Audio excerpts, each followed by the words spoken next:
Hi friends, welcome back. Today I'm going to be talking about why the modern apologetic movement is failing. The largest reason that the modern apologetic movement is failing is because it's failing to cause people to come back to ministries. After reviewing several different books, and I continue to review more hit books by leading apologists, they fail to address the wrongs done to people who leave the LGBTQ and actually decide to be part of church, or people that actually have severe wrongs. The statements that are in their books or even online our heart goes out to them.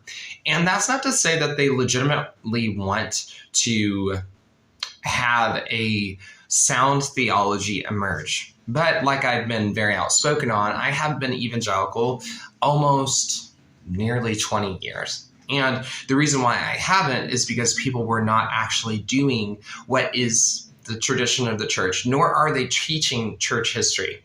It seems to be that when church history is convenient for apologists, then they list it. And they list it in a way that you should trust us because we know what's going on and we want to tell you how to think. But objectively, especially as someone who's Messianic, and not all Messianic Jews are evangelical, it's really important to realize the reason why people are deciding to leave, and they admit it inside their books. One of the reasons why people decide to leave evangelicalism is because of the rampant religious abuse. And they are not actually talking about taking their leaders out. Matter of fact, there's widespread Gnosticism inside of the charismatic, where they can basically publicize any type of book, any type of literature, and have no consequence. We were blocked on social media on Twitter from Dr. Michael Brown, who we've ousted as not being accountable to anyone. As many people know, I have processed my story of being a NAR, a New Apostolic Reformation survivor,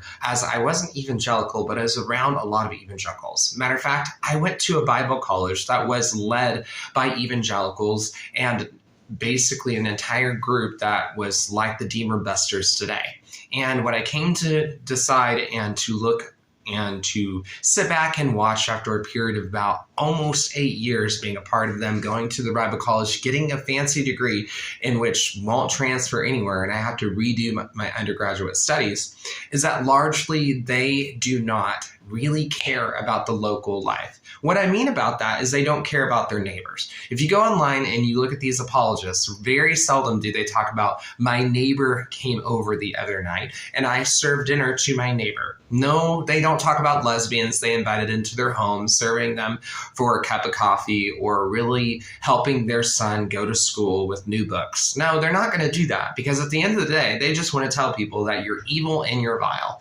And that's observable. That's a phenomenon. Take Greg Locke or other individuals that continue to do this in this hour.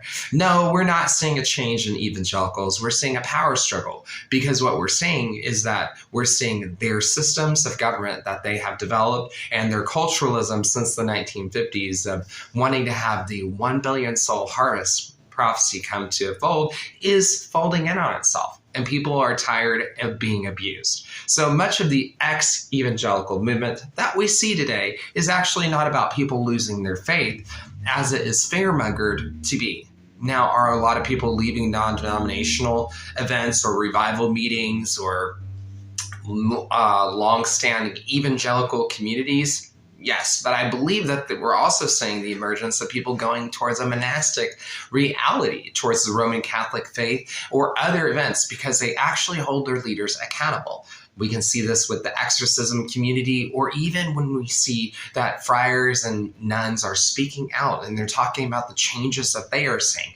But to evangelicals, they turn a blind eye. That's why being ex-evangelical is actually not necessarily a bad thing.